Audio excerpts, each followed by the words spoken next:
Welcome to Michelle's Opinions.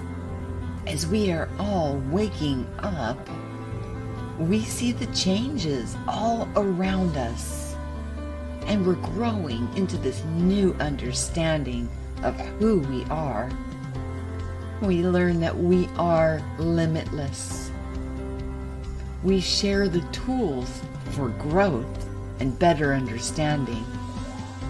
I have 17 years of experience and many tools in my toolbox that I want to share with you to help you to understand and teach you to be the sovereign being that you are.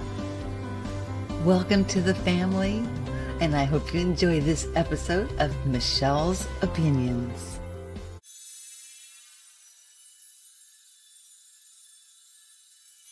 Welcome to Michelle's Opinions. Today we're going to talk about stop chasing the illusion. We will be showing, or actually the audio, based on the Fair Use Act, which is allowed for purposes of criticism, news reporting, teaching, and parody. We're going to use it for teaching and also synchronicities of things that are going on within us for a better understanding of what could possibly be going on in all of us. Grab yourself a pen and paper as quickly as you can and start writing down as we go through this what is going on with you that you find that is very synchronistic in what we are sharing here today. First, let's start by introducing you to Alan Watts. He's known as a philosopher. Alan Wilson Watts was a British-American philosopher who interpreted and popularized Eastern philosophy for the Western audience. Born in England, he moved to the United States in 1938 and began Zen training in New York. Wikipedia says he was born January 6th, 1915 in the United Kingdom. He passed away November 16th, 1973, California. He's known for several quotes. They have 3 listed here. The first one is, "If you study the writings of the mystics, you'll always find things in them that appear to be paradoxes, as in Zen." Okay, second one, "But at any rate, the point is that God is what nobody admits to being, and everybody really is." And the last one I'm going to read is, "Some believe all that parents, tutors, and kindreds believe. They take their principles by inheritance and defend them as if they would their estate." Now remember, have yourself a pen and paper, as it would be helpful for you to write down any synchronicities or anything that is shared that resonates with you.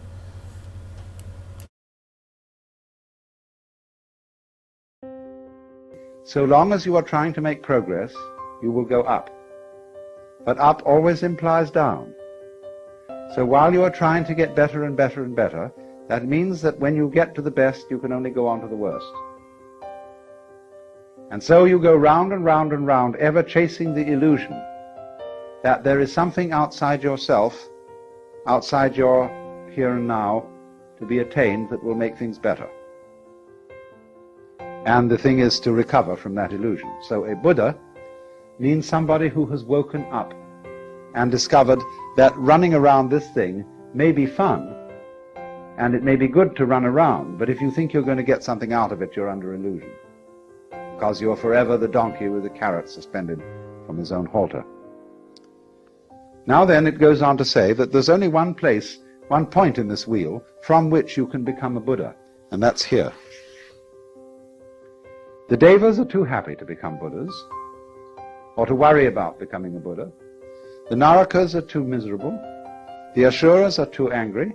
The animals are too dumb, and the Pretas too frustrated.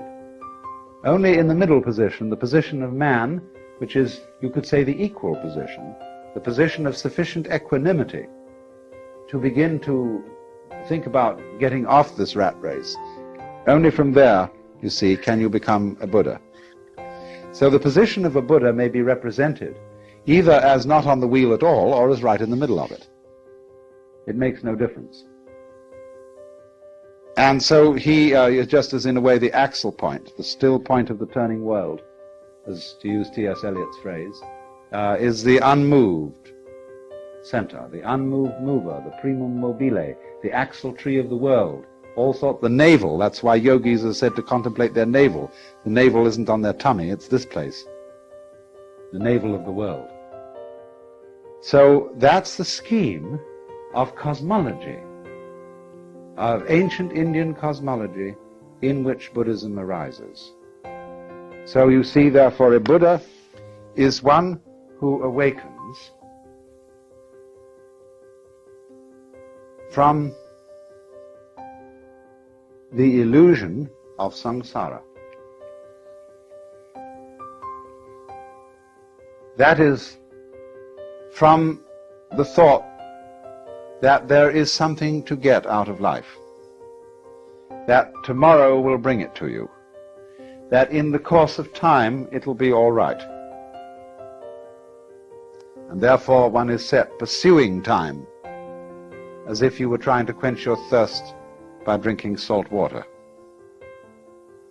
Now, I can exemplify this a little more strongly by relating Buddhism to the social system in which it arose. A Buddhist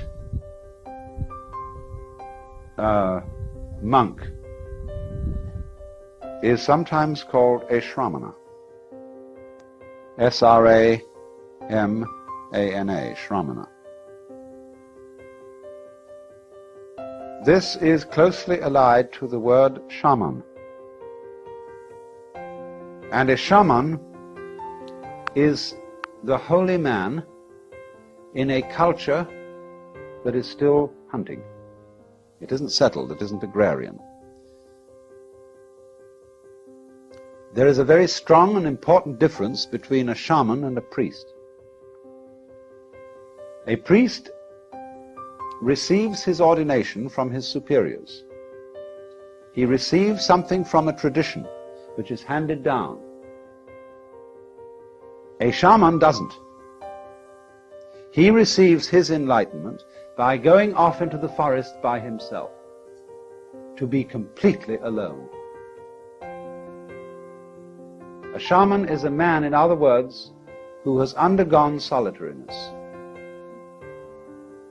He's gone away into the forest to find out who he really is, because it's very difficult to find that out while you're with other people.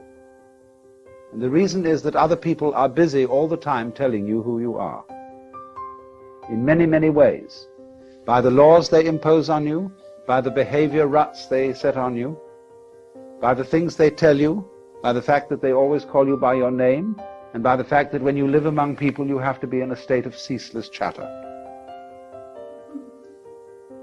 But if you want to find out who you are before your father and mother conceived you, who you really are, you almost have to go off by yourself. And go into the forest and stop talking, even stop thinking words, and be absolutely alone. And listen to the great silences. And then, if you're lucky, you recover from the illusion that you're just little me, the so-and-so, and you attain the state of nirvana, which means the blown-out state, the relieved state, the sigh of relief. Nirvana may be translated into English as, phew, I've at last discovered that I don't have to survive.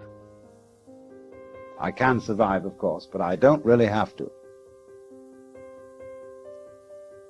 because you discover, you see, that what you really are doesn't have to survive, because it's what there is. The real you is it, or that. Tat tvam asi, that art thou, as the Hindus say. So then, in the normal life of India, which is not a hunting culture, but a settled culture, there are priests, but there is something beyond the priest. That is to say, when a man or woman has fulfilled his or her life in the world of society, it's the normal thing to do for a person to quit their status in society and become what's called a forest dweller.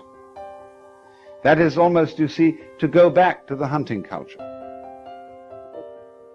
They divide people into two classes, grihasta, which means householder, and vanaprastha, which means forest dweller. And the older people all hand over their occupations and positions to their children and enter the stage of vanaprastha, or become a shramana and go outside the stockade. I'm speaking metaphorically. They sometimes do actually, they sometimes don't. And become a nobody. They give up their name, that is to say, the label which designates who they are in terms of caste or class. They become unclassified people. That's why, strictly speaking, you see, Hinduism and Buddhism are not religions. You can classify the religions. You can say, what's your denomination? Baptist, Methodist, Catholic, Presbyterian, Episcopalian, Quaker, etc., etc., etc., you see. But strictly speaking, a vanaprastha, a shramana, has no label. He is an unlabeled bottle. So, in the time when the Buddha lived, about 600 BC, the Hindu system had become somewhat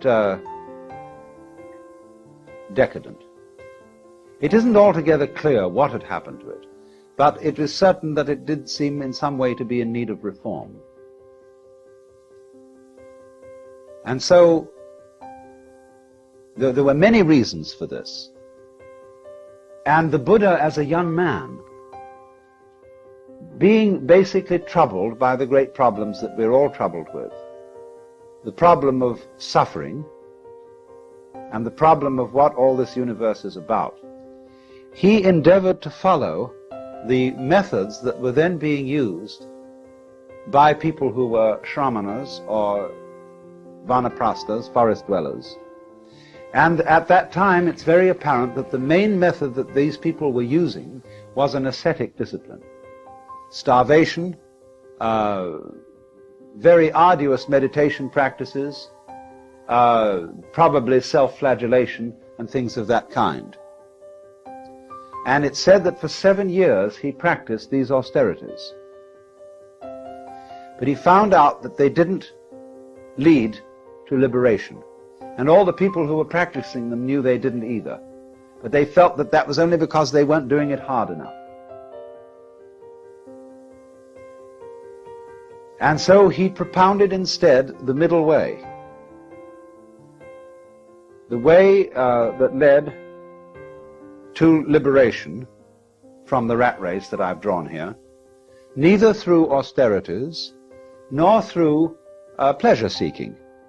See, these are the two ways, the two paths. The people who say the whole point of life is to enjoy it, to get the most out of it, you see. And the other people who tried that, and then they found it was sour grapes or something, you know, or they burned their fingers in the pursuit of pleasure. The girl that was so beautiful eventually fell apart, or just turned into a shrew, and whatever it was. And so they said, instead, let us torment ourselves.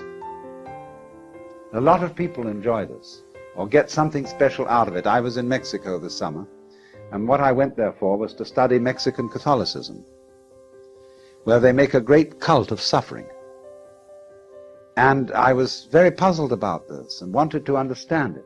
And everywhere, you know, they have these ghastly, tormented Christs, all drooling with blood, hanging on crosses in very contorted positions. And I realized there are certain people who find that the sitting on the tip of a spike is the realest place in the world. Because when you're on the tip of a spike, you know you're there. There's no doubt about it. And also you know that you're expiating for everything. This, somehow by sitting on the spike, you are paying for your guilt. And so long as you hurt, you're all right. See? So these shramanas were doing something of the same kind. And the Buddha became enlightened, became a Buddha. He woke up at the moment when he gave up that kind of quest, the moment he gave up, as we should say, trying to take the kingdom of heaven by storm.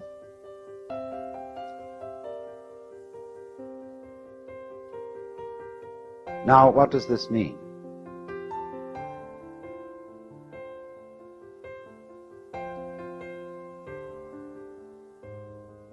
It means that in his time, the way of liberation had become competitive, which meant it was on the wrong track. There are a lot of people who, we call it the holier-than-thou attitude, but we find it today with some objectionable Westerners who go over to Japan to study Zen Buddhism and then come home and brag about the great disciplines they've undergone and say, I sat with my legs crossed in one position for 10 hours as distinct from somebody else who only sat for 5. And always there's this tendency, you know, to have a marathon and be in a competition with others or with oneself about these things. But the moment you do that, you're back on the wheel. The best thing you can get by asceticism is to get up to the Deva world. You can't get anywhere else by it. You may get down to the Naraka world by asceticism too.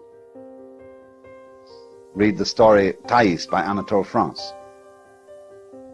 So, he found, you see, that the real path, the middle way, the meaning of the middle way is that it's the path that can't be followed. Because to get you onto the middle way, I have to get into a dialogue with you, you see, and you say to me, because after all it's always the student that raises the problem, not the teacher. You say, well, now what's the right thing to do? I say back to you, why are you looking for the right thing to do? And then you have to consider your situation, where you are. And you say, well, I'm looking for the right thing to do because I feel that I'm in the wrong situation. I don't have peace of mind. Why do you want peace of mind? Because my mind is disturbed. Then in other words, you as a disturbed mind are trying to find peace of mind. Your quest for peace of mind is the same thing as having a disturbed mind. Now if you don't have a disturbed mind, you won't ask for peace of mind. Well, how can I quiet my mind? Why are you asking to quiet your mind? Because it's disturbed. You see where you are? So in this way, by this dialogue, the guru, the teacher, brings a person back to center.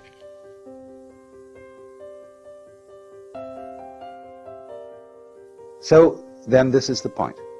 All Buddhist teaching is a dialogue. Really and truly, the man who goes out and leaves society and becomes a monk is a little bit too much. Buddhism involves this act as a preliminary gesture. But what it comes to, in the end, is the position of what's called a bodhisattva. A bodhisattva means somebody who went out of society, or we should say gave up the world in some way, took on the robe, took on the discipline. He found what he was looking for, But his finding it was absolutely simultaneous with his coming back into society. And he's called a bodhisattva, as distinct from a pratyeka Buddha, which means a private Buddha, one who goes out and doesn't come back. And the bodhisattva is considered as having a superior attainment, superior insight.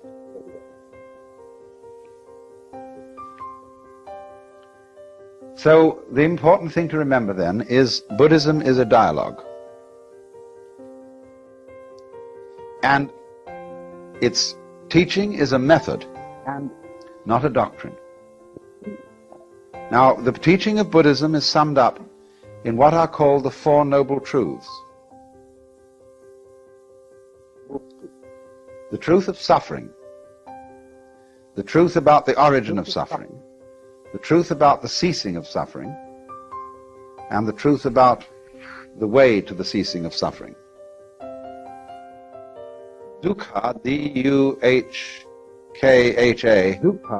is the Sanskrit word we translate suffering, discord, frustration, something like that. That's always the problem, you see. And this, because of suffering, is the reason why human beings seek out teachers and saviors. I hurt, and I don't want to hurt. So that's the universal problem, see, that everybody brings. So then the teacher replies to this problem by saying, you suffer because you crave things. Trishna, T-R-I-S-H-N-A, from which we get our word thirst. Trishna, craving or desire, is the cause of suffering. That's the second truth. Now, the Buddhist analyzes this a bit. He says, the world is dukkha.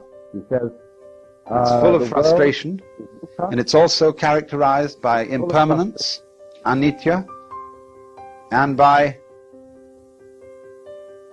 non-entityness, anatman. That means that no thing exists independently. Everything is a thing only in relation to everything else. Therefore, there are no separate things, no real selves, or souls, or egos. And trying to cling to the world, which is necessarily changing, trying to have a separate self and to protect it, all these things are trishna. They are the cause of dukkha. So, the teacher, having said this, then the student comes back and says, well, how do I get rid of trishna? If trishna, desire, is the cause of suffering, couldn't I get rid of desire so as not to suffer? And the teacher says, well, you try. And this then is the first part of the discipline, to try not to desire, to calm your mind, to practice centering, to practice getting rid of all what they call klesha, K-L-E-S-A, disturbing thoughts, distractions, evil passions, immoderate appetites, and come to upeksha, or equanimity of mind. And so the student practices that.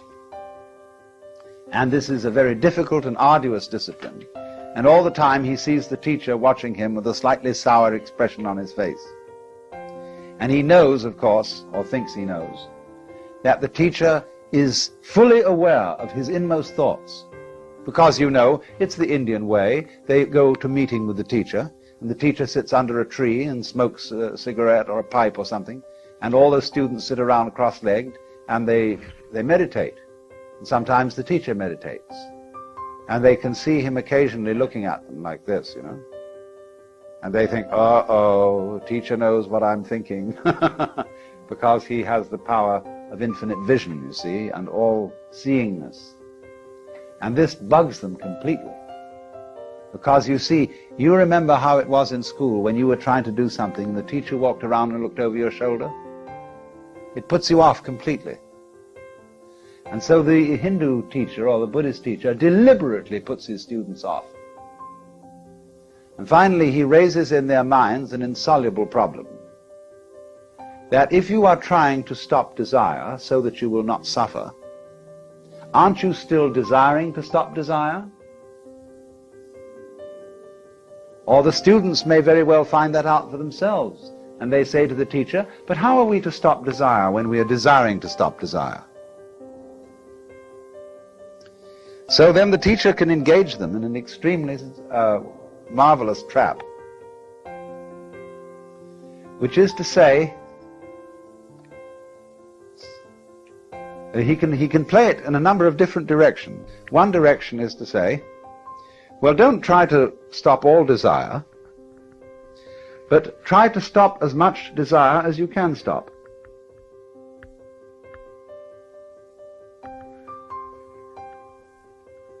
You see where this is going to go. Then they're going to say, well, I'm a little excessive about desiring to stop desire.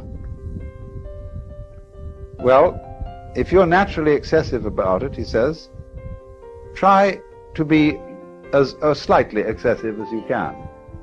You see? Now, do you see what's leading here? If you follow that course, you are being brought to center in the same way as I demonstrated before. You're being brought to yourself, to accept yourself as you are here and now, totally. But you can't do that directly, because if you try to accept yourself, you will always find that in yourself there is a spirit of the non-acceptance of things, and you have to accept that. So the teacher would say, don't try to accept yourself more than you can accept yourself. Accept yourself as much as you can accept yourself. Because then you see you are also accepting the part of you that doesn't accept. Or he may try on another tack. He may say, all right, now, if you've seen that it's that desiring not to desire is simply another form of desire. You're trying, for example, to get rid of your sensuous appetites. You are going to give up booze and women and pâté de foie gras or whatever it may be. And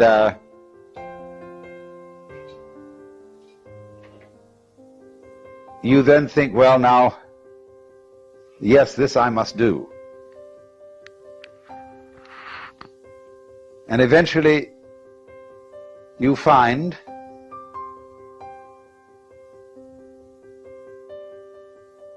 that you are becoming proud of your success in mastering your appetites. And you're beginning to depend on that. So the teacher says, do you see you're in the same trap as you always were? Formerly you sought spiritual security in booze and women and so on. Now you're seeking it in holiness. Formerly you bound yourself with chains of iron. Now you're bound with chains of gold. Formerly you boasted to all the boys how many sins you committed. Now you're boasting before the Lord of how many virtues you have. Same trap. Why do you do it? So the student eventually finds there's no way at all to not desire. Even desiring not to desire is desiring. Even trying to accept oneself is a way of trying to escape from oneself, because one hopes psychotherapeutically that by accepting yourself you will get rid of your nasty symptoms. So you're not accepting them. You're not accepting them by the gimmick, by the pretense of trying to accept them. So this is the way in which the dialogue of Buddhism begins to work. And as it progresses step by step, let me try and show you a little bit more how it works, because I'm shortening it enormously in order to give you an outline of the whole thing. What is going on between the teacher and the student, the Buddha and his disciples, is not merely a dialogue. There is the verbal dialogue, yes, that goes on. But there also, it spread over a long period of time. And in the intervals, the students are practicing meditations. They are making efforts to control their minds and emotions and practicing those things which are the Buddhist equivalents of yoga. So that in parallel to the intellectual discussion, there is going on a total devotion of one's whole being to a quest, morning, noon, and night. And so you see this works up a very considerable psychic alertness. It makes the student put a very considerable psychic investment in the task. And as he goes on, you see, he becomes more and more frustrated. Because as the trap closes, and he finds that it's impossible to do the right thing because the right thing is always done for the wrong reason. When the wrong man uses the right means work in the wrong way. You see? There is something you could do to attain liberation, or as the Christian would say, union with God, if you could do it. But the Christian would say, by reason of original sin, you can't. Because through original sin, everybody is basically selfish. And you can't be unselfish for a selfish reason. But you have only selfish reasons. So, to him that hath shall be given. But of course he doesn't need it. From him that hath not shall be taken away even that which he hath. Poor fellow, what is he to do? So you see, in this way, the teacher closes a trap on the student, where he finds himself completely impotent. Not only can he not do anything that will bring about his salvation, he is also unable not to do anything. One might say, you must do nothing. You must be completely passive. But you can't do that, because the moment you try to be passive, you're doing something. So you get into the state which they call in Zen Buddhism a mosquito biting an iron bull. Or as we would say in our Western idiom, the state when the irresistible force meets the immovable object. Where something must be done, but simply cannot be done. And in this state of maximum frustration, there is an opportunity to understand the situation. To understand that the meaning of the state, I cannot do, I cannot not do. The meaning of this state is that the separate I which you thought yourself to be is an illusion. That's why it cannot do and why it cannot not do. You see, what is our I, our ego? Sometime in the development of man, maybe 3,000, 4,000, 5,000 years ago, we developed self-consciousness in a peculiar way. We began to realize that by directed thought, we could control our environment. And then it was, you see, that we had a sense of responsibility. Let's just assume, for the sake of argument, that there was a time when nobody deliberated. They did exactly what they felt like. When you were hungry, you ate. When you were thirsty, you drank. When you were angry, you hit something. When you were happy, you danced. But you never stopped to think what was the right thing to do. You just trusted your intuition, your instincts, your unconscious, or whatever it might be called. Well, that was great, because nobody worried. Nobody had any problems when it was like that. See, a baby is in the same situation today. Now, maybe you were unsuccessful. Maybe the thing you did spontaneously was absolutely the wrong thing, and the tiger ate you up. Well, that was all right, because it really doesn't matter if the tiger eats you up, so long as you weren't spending your previous time worrying about it. See, everybody dies, and if you die clunk like that, that's that. You don't spend all your life before you die worrying about death. You don't spend all your time before you get sick worrying about getting sick. And when you see you move on that level of unpremeditated, spontaneous behavior, that's the golden age. And the reason people look back with nostalgia to the golden age is because that was the time of irresponsibility. But when people began to see that they could provide for the future, and that they could look after things and take care and direct everything, immediately anxiety came into the world. See, that was the fall of man. Because then, the moment you start doing that, you begin to think, now, having thought this question through, and decided that such and such is the right thing to do, have I thought it over carefully enough? Now, that's a real bugaboo of a question. You know, you go out of the house and you wonder, did I turn off the gas stove? I think I did, but on the other hand, I'm not quite sure. Let's go back and see. So having gone about 5 blocks, you walk back. Yes, you did turn it off. So you go out again. You wonder again.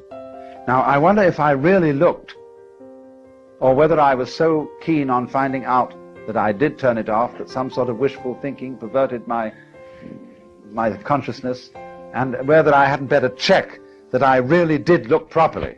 You see? Well, this way you never get away. You're trapped. So this, you see, is the problem of all self-conscious beings. They feel responsibility, then they feel responsible for being responsible, and responsible for being responsible for being responsible, and there's no end to it. So then, in this obscure way, everybody wants to get back to the golden age. But they say, if I just acted as I felt and was completely spontaneous, goodness only knows what would happen. Jesus, you see, said to do that. He did, and everybody reads it in the King James Bible where it means nothing. Take no thought for the morrow. What ye shall eat, what ye shall drink, and wherewithal ye shall be clothed. Consider the lilies of the field, how they grow. They toil not, neither do they spin. But I say unto you that Solomon in all his glory was not arrayed like one of these. Now if God so clothed the grass of the field, which today is and tomorrow is cast into the oven, shall he not much more clothe you, O ye of little faith? Oh, I mean, it sounds lovely read in church. But what it says, everybody says, no, that's the Sermon on the Mount, and that's not practical. Nobody can do that. That may be for a few saints, but after all, in our practical life as practicing Christians in the modern world, we can't do that kind of thing. Well, isn't that funny? Why can't you do it? I mean, that's the real reason for saying it in the first place. Jesus said many very strange things. For example, in the parable of the Pharisee and the publican, how the Pharisee goes up into the front row and says how good he is, and that he's fulfilled all his obligations and paid the tithes. And then there's this publican who goes into the back and sits there and beats his breast and says, God be merciful to me, a sinner. And Jesus says, now that man was the right man. He was justified. But the moment he's told that story, everybody creeps into the back row and says, God be merciful to me, a sinner. And they're all in the front row again. Nobody can do it, you see. That's why the story is told. In the same way, he says, take no thought for the morrow. Stop being anxious. Like going to a psychiatrist and he says to you, oh, don't worry me, stop being nervous. Can you? See, nobody can. And also they find out, you see, that really in the end, nobody can be God. Nobody can make life any better by being responsible about it. Because whatever you gain in that direction, you lose at the same time. By being responsible, we've created civilization, medicine, care of the poor, everything. But what a headache the thing has become. As we solve all our problems, we make more problems. Every problem you solve gives you 10 new problems. I'm not saying don't do that, but don't think you're going to get anywhere by doing that. That's one way of arranging it. That's one kind of dance you can have, is to improve everything and have technology. But it doesn't really solve anything. And it's only in the moment, you see, when you fully understand that your situation as a human being is completely insoluble, that there is no answer, and that you give up looking for the answer, that's nirvana. And that's how Buddhism works.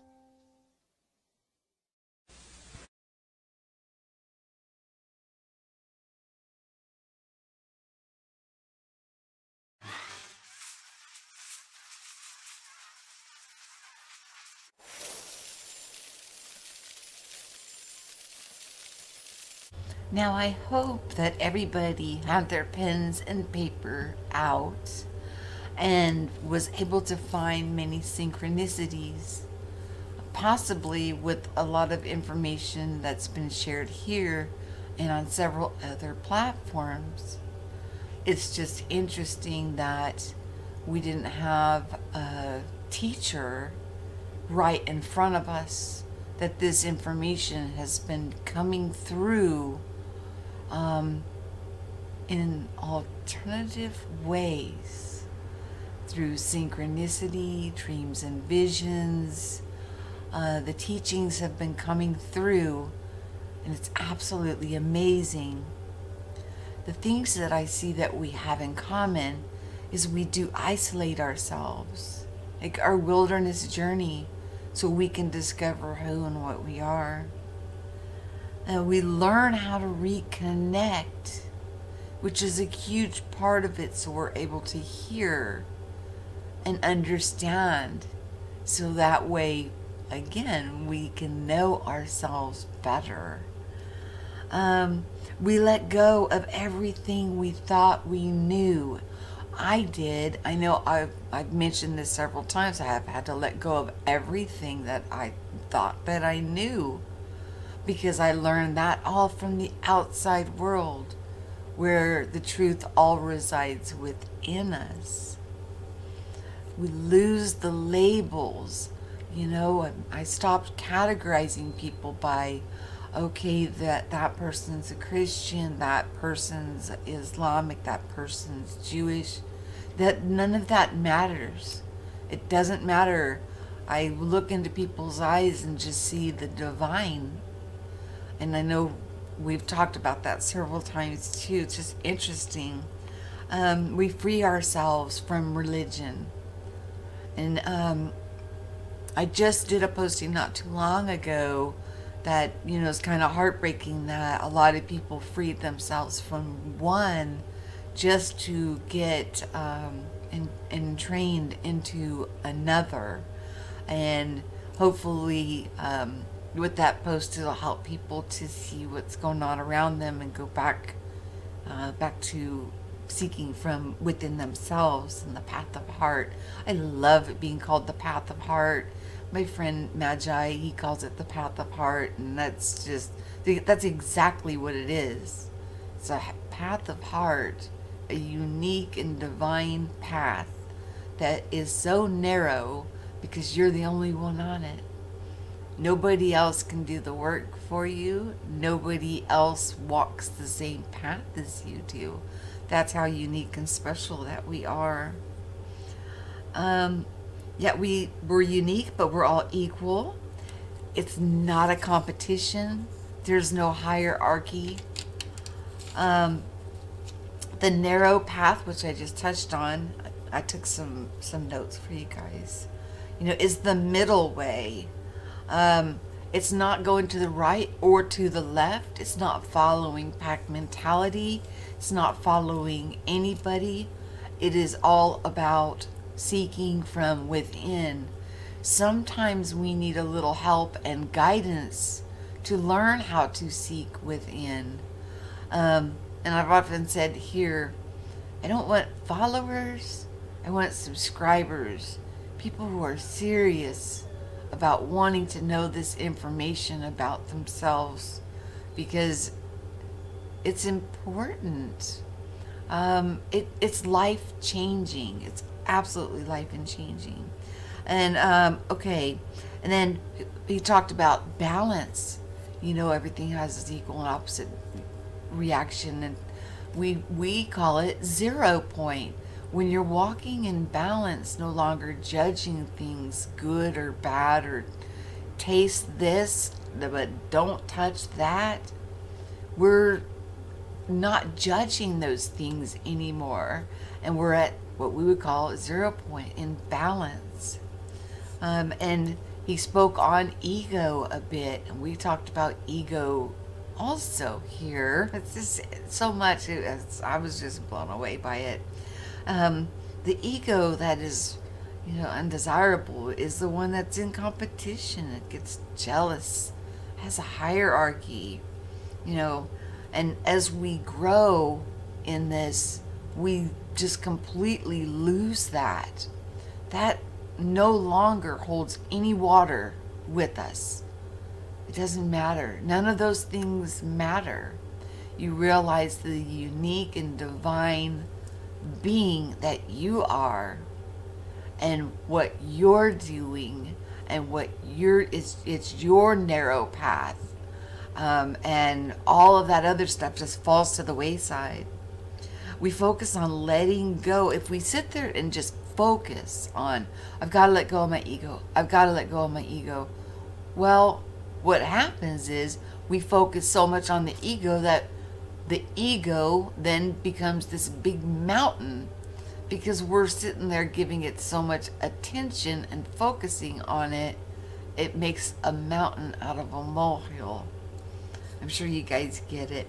And everything we need is within us. It's just a matter of possibly just learning how to access it, reconnecting. And there's several channels, that are out doing this work, by sharing what we've experienced or what we're going through, so other people can also, seek within and know that they are divine and sovereign and beautiful, and everything they need is within them. Okay, taking responsibilities for our thoughts, words, and actions. He talked about the golden ages when, people didn't care about those things. But what we're talking about, when you're taking responsibility for your thoughts, your words, your deeds, and your actions, it has to do with, are you harming another person or troddening down on their sovereignty and their right to be? Sometimes we think we're helping a situation out when actually we're they call us enablers. We become part of the problem because we're enabling it to continue and not allowing that person to grow and to become the divine sovereign that they are. They then become a dependent, and nobody, not one of us, is a dependent. Not one of us. We all have these abilities and gifts within each and every single one of us. I really hope you enjoyed that share from Alan Watts. I will be doing more of these type of things because sometimes it helps to bring in, to do some research and to find information that kind of will at least point us that we're going in the right direction, even though we're going in the right direction by sharing our experiences and telling each other what's going on with one another. But when you find somebody, a philosopher or somebody who's traveled the world and studied all different religions and cultures, and they have not only the information, what is within them, but they also have experienced it outwardly in the different countries and cultures. It's a nice blend for a philosopher to share this information so we can learn and realize that we are all on the path of heart together, on our unique, narrow path designed just for us. Not us as in a group hive mind mentality.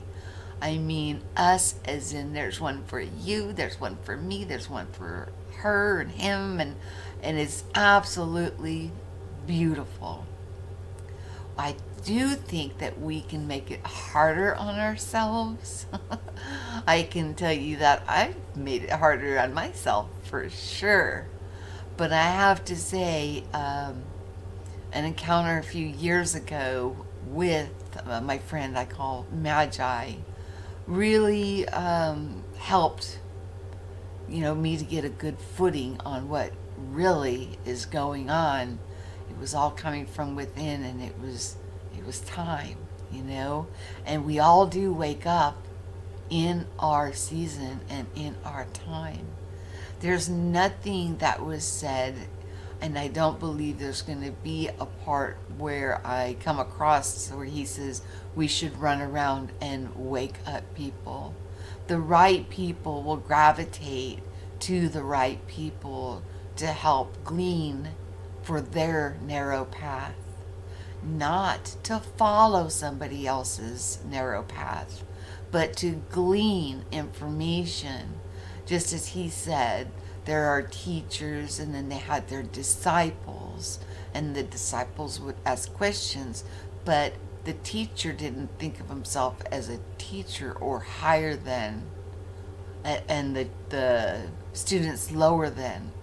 The teacher knows already the equality in each and every single one of us. So I hope you enjoyed this. Always share what you know so we can all listen and grow. I love you guys all so much. Yeah, I'll talk to you soon. I'm going to try and set this one up as a premiere again. Let's see how that works out. And please stay and listen to the outro, that the music that 007 Richard Avery made for my channel. It's absolutely beautiful. I thank each and every one of you, and I love you so much for all your support. Have yourself a wonderful day.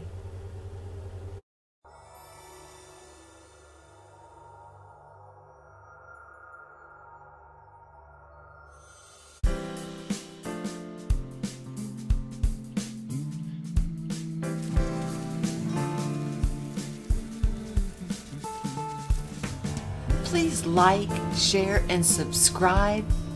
Hit the bell to be notified of new postings, premieres, and live shows.